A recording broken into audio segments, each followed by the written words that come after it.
Today on the Bandrew Says podcast, we'll be analyzing how YouTube channels are getting hacked and what you can do to protect your own channel, and a whole lot more, so go ahead and stick around. Let's start by talking about BitCoin hacks now making their way to YouTube. I am sure the majority of you remember that a few weeks ago, a bunch of very prominent Twitter accounts were hacked, and when those accounts were hacked, they pushed a Bitcoin scam saying, "We'll send you 1,000 Bitcoins if you send us 500. We'll double your money," for no reason. I don't know how, but some people fell for that.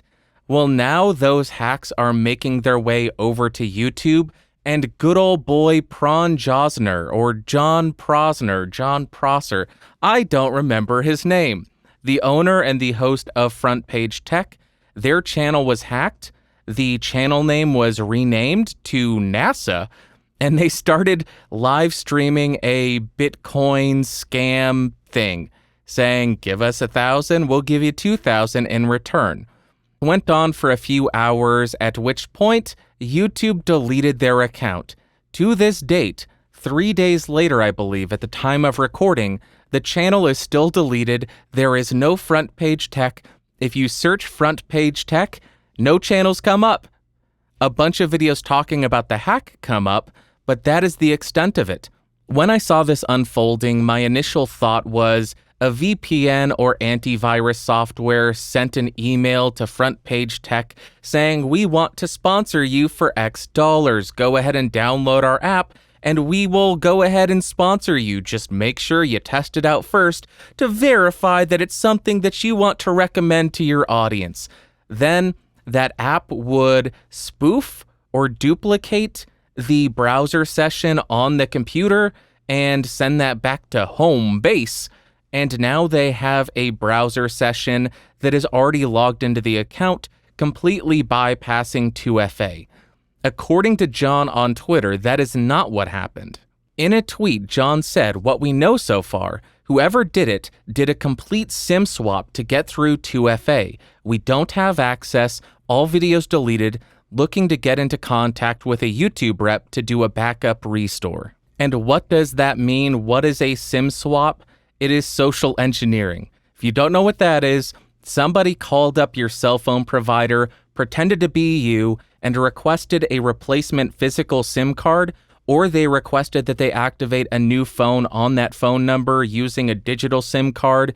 Then they can go in and do "I forgot password" on YouTube, get the reset link sent to that phone number, get the 2FA, and log into your account and change the password, meaning you no longer have access to the account, and they have full control. They are the captain now. That is how it is done, and according to John, according to Jern, according to Josner, that is exactly what happened. With all of that being said, I hope that Jern and Byrne get their account back really soon, because I am personally a big fan of a couple of guys using technology news as a ploy, as a platform, as a vehicle for them to get dick and fart jokes to the masses, and I respect them so much for that. I hope they get it back, and I hope everything goes well for the channel. Best of luck to you guys. But let's talk about what you can do to protect your channel to avoid a situation like this. First thing you need to do, if you have a YouTube channel and you do not have two-factor authentication turned on, turn it on. Additionally, if you do have two-factor authentication turned on, use a physical token authentication method, meaning in order to verify that you are the owner of that account, you have to have a physical device in your possession to log in. I like to use two-factor authentication tokens. I use YubiKey. Google has the Titan, I believe, and those all do the exact same thing. You plug this into the USB port. When it prompts you, you will touch a capacitive touch button, and it will send a unique code to the login page and verify that you have this token, and it will grant you access to that account. Another option that is much more secure than SMS is something called an authentication app. Two very popular ones are Google Authenticator and Authy.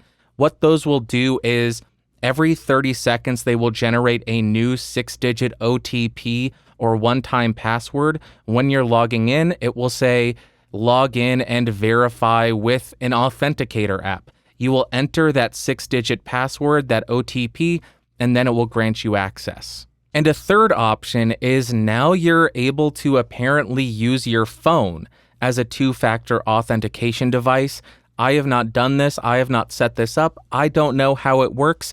I do not know how secure it is, but that is another option if you can't afford a physical token or you don't want to download an app from Google or Authy onto your phone.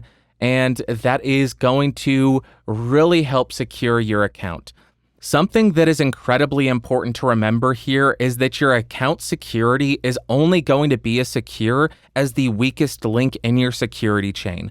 You may have taken all the necessary steps and set up a physical token and you use that to log in. But if you still have SMS-based 2FA set up, that means that your account is only as secure as SMS-based 2FA allows for. That will allow somebody to do a SIM swap, get your 2FA token, reset your password, and get in and take over your account. So if you do have a physical token set up, if you have the Authy app set up, if you use your phone as your 2FA token, make sure to shut off SMS-based 2FA as well because that is incredibly insecure. On Twitter, I also saw a really great suggestion from Shannon Morse at Snubs, SNUBS, who is a security expert and a security journalist. She recommended not using a publicly available email address as your login credential for your social media accounts. For example, if I publish, hey, contact me at contact@podcastage.com, I should not use that email address as a login for any of my social media accounts, because that means if I use that email address, now an attacker has 1/2 or 1/3 of the necessary inputs to log into my account. The other two being a password and a two-factor authentication token or SMS or whatever it is you have set up. So do not do that. Use a different email to log into your social media accounts, and it may even be beneficial to have a different email address for every single social media account that you have. And if you want to take this even further and get really out in the weeds with your tinfoil hat, there is a security expert, Michael Bazell, who is the host of the Privacy, Security, and OSINT show, and he will use a password manager to generate a 30 to 50 to 100 character long email address that is randomized, because that makes it extremely difficult for anybody to guess that. If you use something that is associated with you, that will make it very easy for somebody to guess that. If my login was bandrewscott@gmail.com, that would make it very easy to guess. But if my login was X8UTYFH capital JR78 RE capital H lowercase j, etc. at email.com, nobody would be able to guess that, and nobody would be able to crack that really. It's essentially as good as another password. And something that is very important about this method, you never send an email using that long string of characters. It is extremely beneficial if you use this long string of characters to sign into an email service that allows you to use alias emails and set up alias emails. And with the access to setting up alias emails, that makes it extremely easy to set up emails for each individual social media account that you use. You can have podcast Twitter at email.com, podcastage Twitter 2792 at email.com. And then if somebody gets an email from that account and tries to log in with that email, that's not your actual login credential. They don't know what your login credential is because your login credential is X8UTYHRJR78 whatever. You don't send any emails from that, so nobody knows what your actual login credentials are. That is if you want to get really out in the weeds and get really secure, and I do highly recommend it. If you have a medium to large-sized following, if you want to make this a career. And the last thing that I will say here is, for the love of everything good and holy in this world, please use a password manager. Do not reuse passwords. Do not use easy to guess passwords. Make them as long as the data input will allow. If the password system will allow you to enter a 30-character password, use a 30-character password. And if they allow for special characters, use special characters as well. You don't need to remember that password because you have your password manager. You can copy it, you can paste it into the login field, and you're good to go. Nobody's going to guess it. You only have to remember the one password to log into your password manager, and make sure that the password for your password manager is incredibly good. That's the only password that you have to remember. In summary, if you want to make your account hyper secure, which I highly recommend, and to be clear, I am not saying that making your account hyper secure will eliminate the possibility of your account being hacked. It will just make it much more difficult for a hacker to gain access to your account. Here are the steps that I would recommend.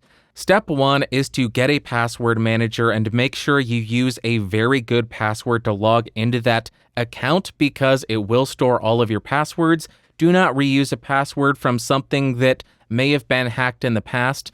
Also, over the next couple of weeks after you get the password manager, slowly go through and replace the passwords for all of your accounts so you have no reused passwords. Make them as long as each individual account will allow, and you'll be off to a great start. Number 2 is to set up an email account with a service that allows for alias email addresses. Fastmail is one, ProtonMail is another. Use 50 or however many characters you can to create your email login credential. Again, the example that I used was something along the lines of X8UTYFHRJR78RE blah, blah, blah, blah, blah at email.com. Use a password manager to generate the login credential for your email address, and then create different alias email addresses for every single one of your social media accounts. So if one account is hacked, they cannot use that same email address to log into another one. Also, you need to make sure that on that email service that you just signed up for, that you just created, that you do enable two-factor authentication and use physical two-factor authentication as opposed to SMS-based two-factor authentication, because SMS-based two-factor authentication is not secure. Then once you've done that, you will go ahead and go to all of your social media accounts. You will change the email address associated with each of them to some random new email account, some alias email that you just created. You will set the new password. You will not reuse passwords, and you will set up two-factor authentication if it is available on every single one of your accounts. You will set it up on every single one of your accounts to avoid potential hacking of that account. If there is a data breach, if there is a password leak, you want to make sure that somebody cannot take that information and log into your account and steal it. You also want to make sure that somebody cannot socially engineer your phone company, get a copy of your SIM card, or get them to activate a new phone on your account, allowing them to reset your password and get an SMS-based 2FA. You want physical two-factor authentication if it is available. You want different passwords that are as long as possible on every single account. You want different email and login credentials on every single one of your accounts. And you want an alias email for every single one of your accounts so nobody knows what the actual login credential for that email actually is. It is a lot of work. It will take you a long time. But if you are serious about securing your accounts, if you are serious about making a career of this, you need to realize that your accounts are the target of hackers. People want access to your followers, and they will do whatever they can to get at it. This is not a foolproof way. This is just going to provide as many hurdles as physically possible for that person to access it. That is the name of the game, and that is it for the news. That is the only story that I wanted to talk about. Again, John, Jern, Bern, all y'all over at Front Page Tech, I hope you gain access back because I want my dick and fart jokes. Keep up the great work, guys. Keep your heads up. YouTube will get you back set up real soon. Now let us jump to what you had to say. And the first comment comes from TGI Fry J. They say, the Casio calculator watch is awesome, and you're lucky to have one in the collection.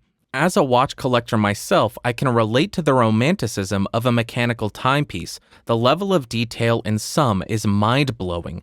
A word of warning, watches can become a very slippery slope that leads to a very deep rabbit hole. Trust me, my wallet knows. Great show as always.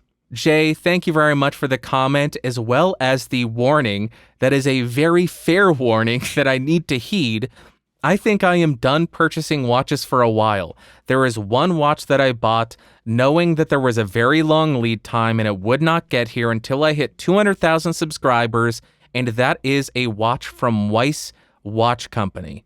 Weiss Watch Company is an American company who buys Swiss-made movements, and then I believe they assemble them in the States. They create everything else in the States.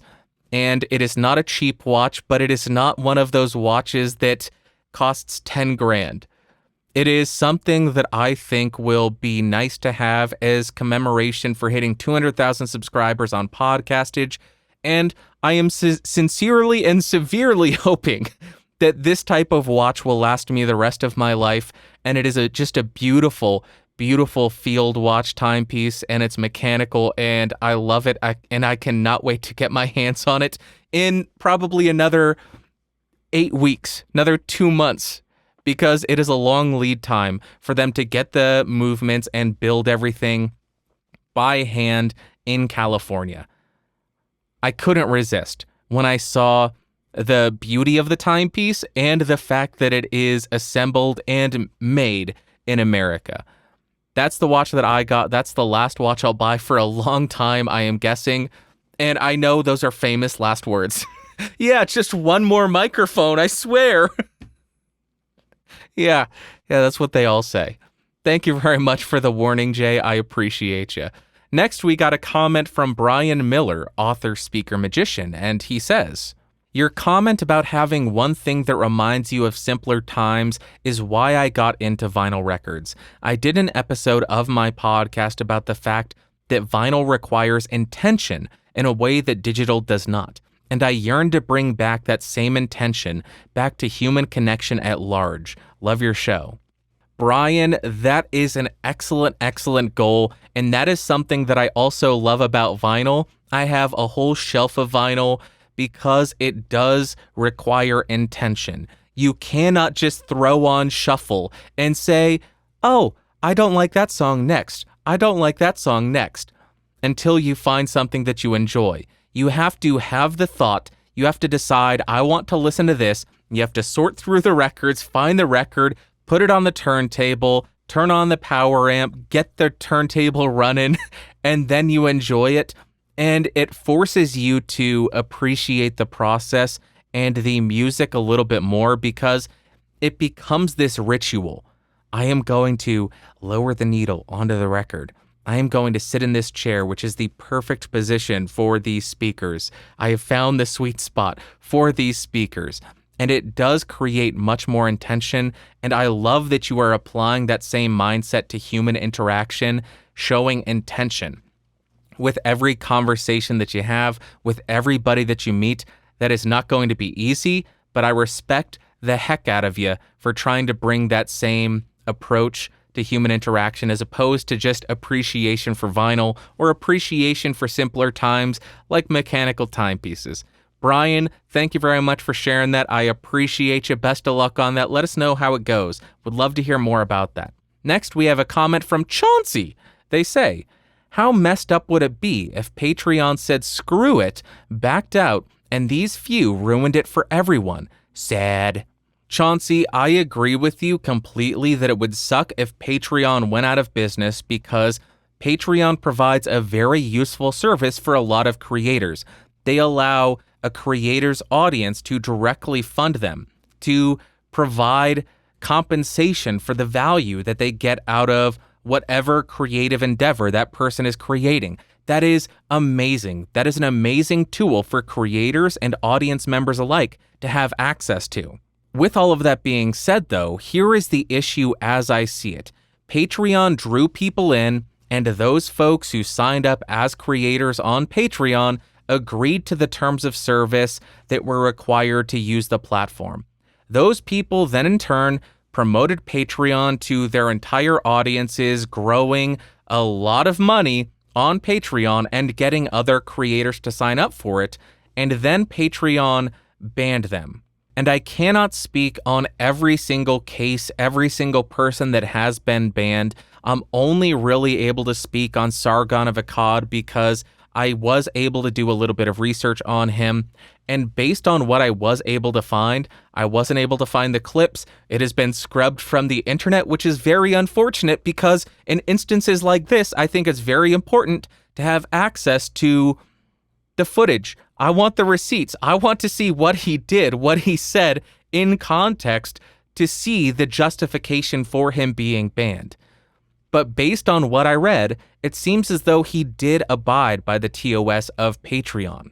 A year prior to Sargon being banned, Jack Conte, who is the CEO of Patreon, stated that Patreon's terms of service only apply to content that is posted and published on Patreon. Sargon was banned because he used a racial slur to mock alt-right people on a live stream that was not on Patreon, and it was not even his live stream. So the patrons were not funding that live stream. What that means is he was banned for calling racists a term that those same racists would use to tear down other people on a platform that was not Patreon and on a platform that was not funded by his own patrons.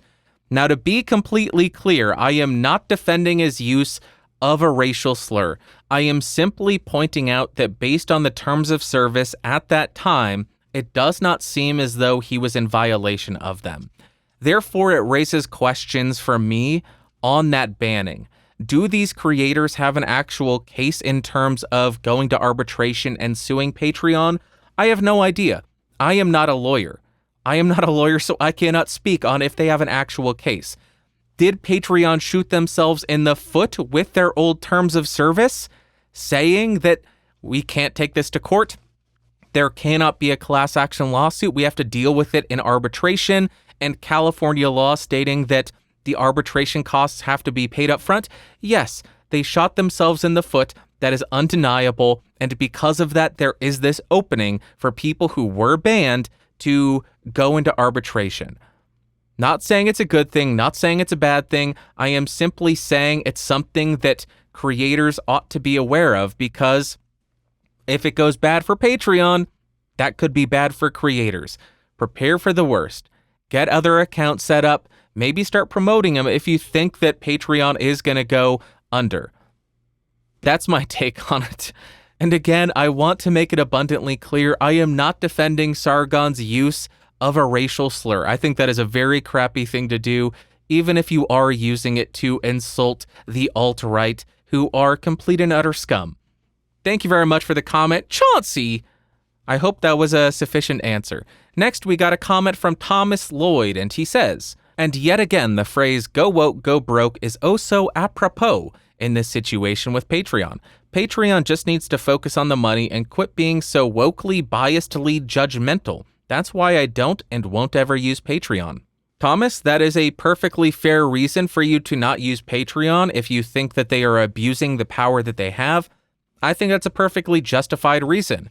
And go woke, go broke is a popular phrase, and it is fascinating to see that trend. It is fascinating to see these companies who do adopt certain ideas and policies tend to have some financial rough times. I don't know if it's correlation or if it's causation. I am not sure, because especially right now, there is a lot of factors that are going into companies having a difficult time, not just adopting policies that are woke. Not just that, there is a lot of factors which I don't want to talk about because I don't want this video to get age-gated or whatever the heck YouTube does. You know what I am talking about. Pandemic. That's what I'm talking about. I do want to say that I don't believe it's wrong for Patreon to want to get rid of people who are using Patreon to fund nefarious activities. For example, I would hate to see if there was a Patreon account that Patreon left up that was raising funds to commit violence.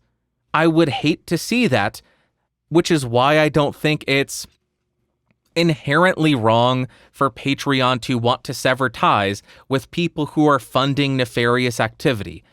However, I don't think that some of these folks were banned for funding nefarious or illegal activity.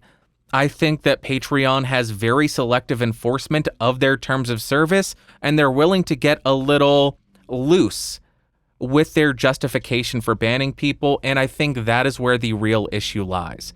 There needs to be consistent enforcement of these rules to make it a fair and even platform to use. I understand, it's a private platform, they can ban whoever they want. Yeah, they can, sure.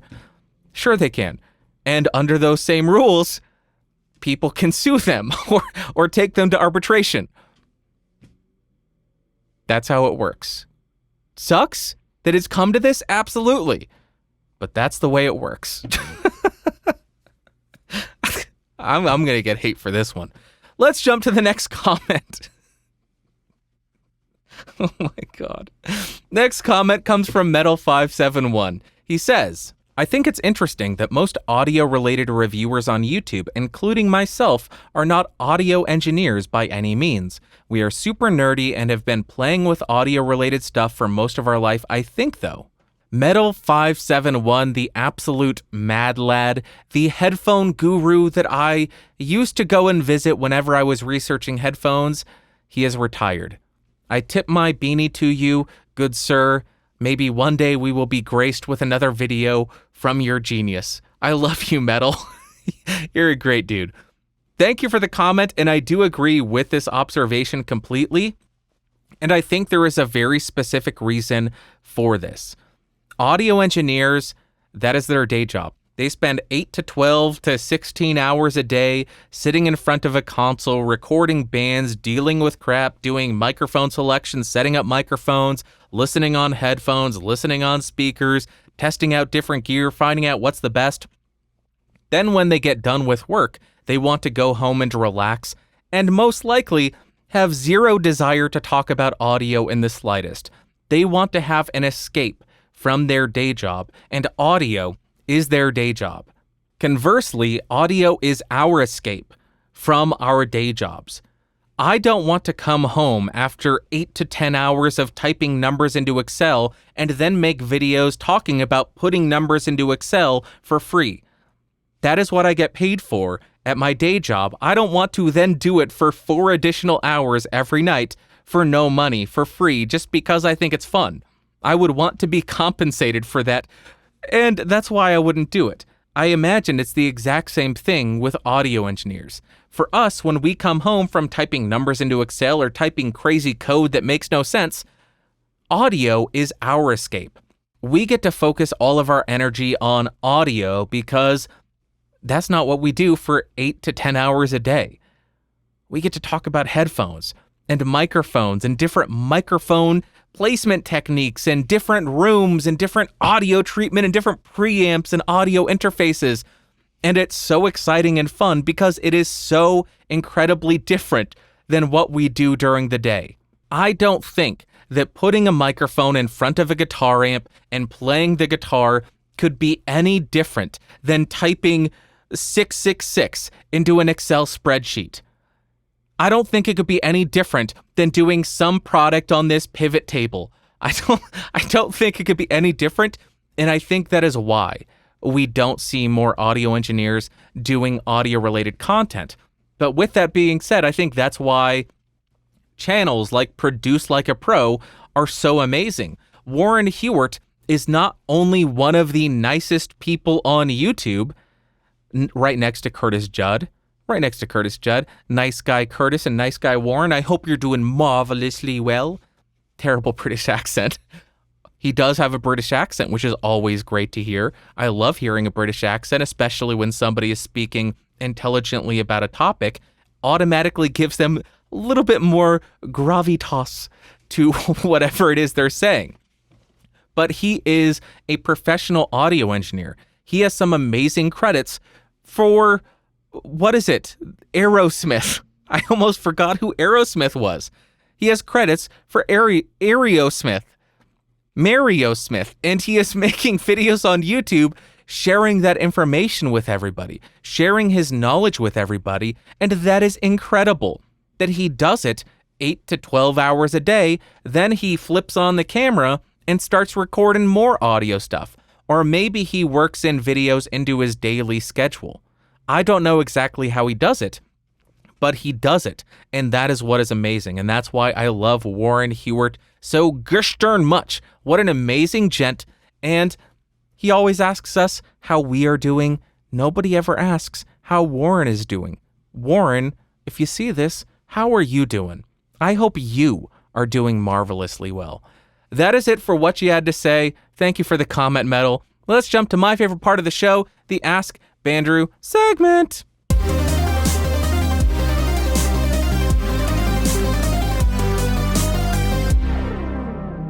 Alrighty. Welcome to the Ask Bandrew segment, the segment where you ask questions to Bandrew and Bandrew answers them. If you have a question that you want answered, go to askbandrew.com. askbandrew.com. There are instructions on how to send in an email, send in an audio-related question, or send in a video-related question. I am having such a hard time speaking today. I do prefer audio and video because then I don't have to read and you get a break from me speaking to you. So if you got a question, go to askbandrew.com and send in your question. First email comes from gamer.io. They say, "It's gamer.io, and I'm back with a few more questions. Also, I would totally record an audio question, but there is something wrong with my mic right now. Anyways, I would like to know how the SM57 sounds with the Yamaha AG03 before I get one. My second question for you today is how long does it take for you to make one of your reviews? And a question I don't think anybody has asked before, what is your favorite food? Thank you for reading my email. Again, I would record an audio submission, but I can't. And I am sorry to both of you and your viewers for making you read." Cheers. Yeah, how dare you make people listen to me read? Gamer.io, how dare you? I apologize to everybody listening to this as well. Gamer.io, thank you very much for the email. Let's jump to a sample of the SM57 running into the Yamaha AG03, because that's what I like to do. Let's jump back to that. Okay, Bandrew from the past here. I have the Shure SM57 connected to the Yamaha AG03. My gain is set to 9 on the mixer. The fader is set to unity gain.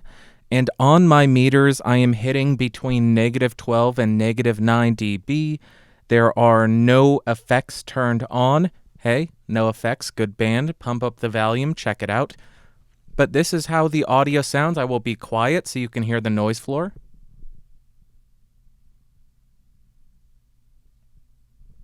And there you have it. That is the Yamaha AGM, whatever it is, with the SM57 running over a Mogami gold cable directly into the device.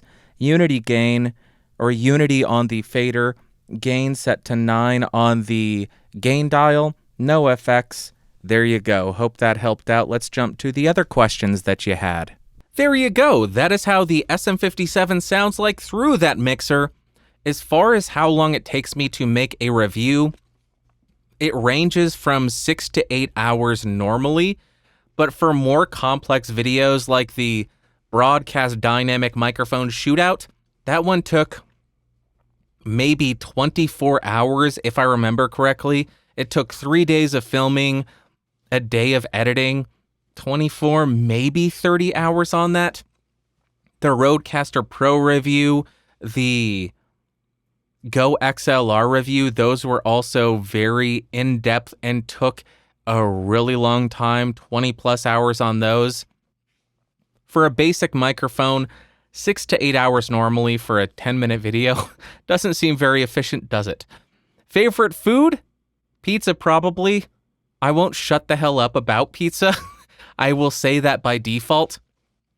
But I also adore Mexican food so gosh darn much. It's so good. I don't think there's anything better than finding a Mexican food restaurant that has good salsa, getting a burrito, and then dousing it in that delicious salsa. The salsa has to be so good that you could actually drink it by itself. When I find a Mexican food restaurant like that, I absolutely fall in love with it, and I will eat there too much until I feel as though I am about to die. Mexican food, but probably pizza because I won't shut up about it. Thank you very much for the email, gamer.io, and how dare you force me to read to everybody. Next, we have a video submission. Go ahead and take it away. Horrido Bandrew, this is Steffen speaking from Germany. I'm recording that with my Isotope Spire Studio and an AKG Perception 100, which I could buy factory sealed brand new a couple of weeks ago. Isn't that amazing? I wonder if this microphone is the right microphone for my voice, or shall I look for something else? And I have a question. Are vocal microphones, the ones for singing, suitable for recording podcasts? Do they give you a broadcast voice?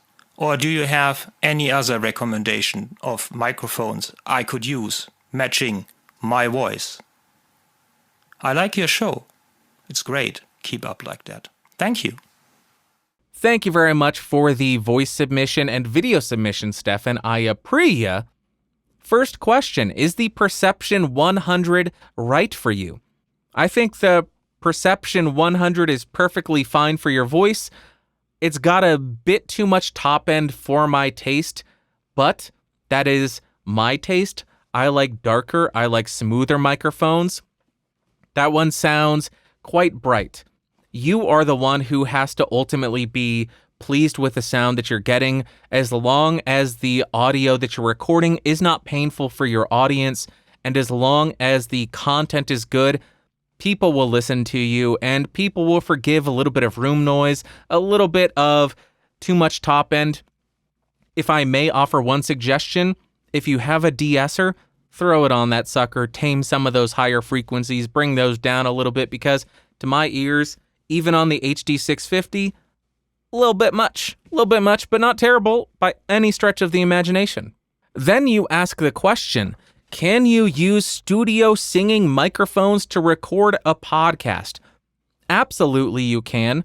Right now, I am speaking into a Neumann U67. I am doing spoken word into a Neumann U67, and I think it works extremely well, especially when I get right up on top of this thing, speak a little bit quieter, get some nice detail, get some nice proximity effect. Holy crap, I love this thing. Sounds so good. I'm going to start crying. I have also used the Mojave MA201 FET, U87AI, U87AI, the Telefunken TF47, and a boatload of other large diaphragm studio singing condenser microphones for this podcast, and I think nearly every single one of them has worked very, very well. One thing to note is with a lot of these microphones, they aren't necessarily the best at rejecting background noise or room noise. I have a lot of acoustic treatment in my room, which allows me to get away with using these. But if I was in an untreated room, yikes, it would be bad. Even with the treatment that I have, I tend to think that on some microphones, there's a bit too much room for a podcast, and I will throw on a little bit of a de-reverb to tame the tail of the decay. I like my microphones dead, like I like my zombies. That's something to remember. A lot of these large diaphragm studio singing microphones are not designed to be amazing at background noise rejection. They're designed to be used in well-designed rooms. A lot of home studio recordings are not made in well-designed rooms. They sound terrible. This room sounds terrible. I'm not in a $1 million studio. So yes, you are able to use studio singing microphones for a podcast. However, You need to take into account your room. You need to take into account the shortcomings of microphones like this and determine if you want to spend the money on one of these for a podcast. I hope that helped you, Stefan. Best of luck to you in your microphone search. Keep up the great work. Next, we have an email from somebody. I don't know who it is. Good day, man. I'm searching for the review of the Audio-Technica AT2020, and thank goodness I finally got this very great review of yours. I was going to ask you about the link that you put below for the AT2020 from Amazon is legit, because I ordered it for 3 days now, but my item is still not shipped. By the way, I'm from the Philippines, man. Thanks for your answer. Alrighty, anonymous person from the Philippines. First off, thank you for sending in an email from the Philippines. I appreciate you. I don't know if you're even going to hear this because I'm guessing you sent the email because I put in the let me exploit your question for content on Facebook. That's difficult for me to say if the purchaser that you bought from is legit because Amazon constantly does change the default seller based on where there is stock that's available and based on who has the lowest price. And because of that, I'm not able to say if the specific seller that you bought from is legit. Whenever I buy from someone that is not sold by and shipped by Amazon, meaning Amazon themselves are selling it, I go to the seller profile, I look at the ratings, and I see what the ratings actually are. If they have a low star rating, I will look at the actual written reviews, and there are dogs barking outside. I will look at the written reviews and see why people are labeling them 1 or 2 stars, because maybe it's just they have a restocking fee and that ticks me off. But if it's, I ordered this, they sent me the wrong microphone, they sent me a clone, they sent me a fraudulent microphone or something, I'm not going to buy from them. Always make sure that you review what the seller profile says. Look what other people's experiences with that seller has actually been. But this was sent early June. I don't know if you got it. I responded to you this morning and said, hey, did you ever get it? Didn't hear back before I started recording, so I hope you got it. If you did and you are watching or listening to this, go ahead and leave a comment down below on YouTube and let us know. Did you get the AT2020? Does it work out for you? Thanks a lot. Lastly, we have one more voice submission. Go ahead and take it away. Hi Bandrew, thank you for your awesome work in the community. I knew from your YouTube channel that you are a Shure SM7B fan. In that regard, I have a question for you. The Shure has a great bass response, but my voice is also very deep. In that combination, it can sound a bit muddy or boxy. I wonder what is your approach on this? Recording in flat mode and EQ the recording to push more presence in the recording, or record with the high pass and presence boost on the microphone? Is there a loss in quality in one of the two variants? Right now I'm recording in flat mode and EQ afterwards. What would be your approach? Thank you for your answer. That is an excellent question. Should you record the SM7B in flat mode and EQ it in post, or should you use the high pass filter and presence boost on the microphone and not deal with EQing in post? Great question. My approach is almost always to record in flat mode and then EQ in post. The reason being, I think that most built-in high pass filters are a bit too aggressive. They don't fit my voice. They make my voice thinner than it ought to be. Because my voice is already fairly thin, I need all the help I can get in the low end, and a lot of high-pass filters will destroy the low end of my voice. But for your voice, it may end up being perfect. You need to do some experimentation on where the right frequency roll-off for the low-pass filter, the high-pass filter will be, and then determine, does the high-pass filter on the microphone fit my voice, or is it better without it with a EQ cut or a high pass at 60 Hertz? From my experience, the sweet spot for my voice with a high-pass filter is around 60 Hertz. We're getting rid of a lot of the unnecessary information below 50 Hertz. It's attenuating a little bit of the plosives, if there are any of those, and it is not thinning out my voice and destroying the body of it, because my voice needs all the help it can get. Another reason to consider not using the built-in high-pass filter is when the 80 Hz high-pass filter is engaged, or 300 Hz high-pass filter, whatever it is on the 7B, a lot of that information is gone. It's not in the recording, and if you want to add those frequencies back in, you're not going to be able to. So it would be more beneficial to leave it neutral and then roll off the frequencies that you want in post, as opposed to removing those frequencies before you even hit record, making it nearly impossible to get those frequencies back in post if you determine that you ultimately need them.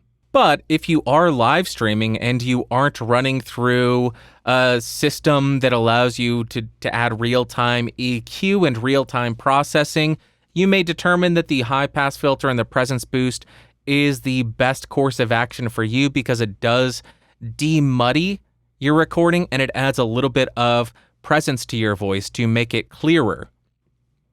That may be the route that you have to go if you're live streaming, but for recording, I almost always opt for leaving it neutral, processing in post. That's what I do with the U67, that's what I do with the U87, that's what I do with the SM7B, that's what I do with almost every single microphone that I have. I hope that helped. Great question. Best of luck to you. Let us know what you decide on. And that is going to wrap up for today's episode of the Bandrew Says podcast. I hope y'all had an amazing week. I hope you're staying safe. I hope you're avoiding all the crazies out on the street, shooting stuff off and being nut jobs, doing crazy stuff. Crazy kids! Doing all that stuff. Stay safe. Avoid people, because people... bleh, gross. Gross. Gross people. Little germ farms. I hope you had an amazing week. I hope you have an amazing Sunday, Monday, Tuesday, Wednesday, Thursday, Friday, Saturday, Sunday. Talk to you next Sunday. I love you. Goodbye.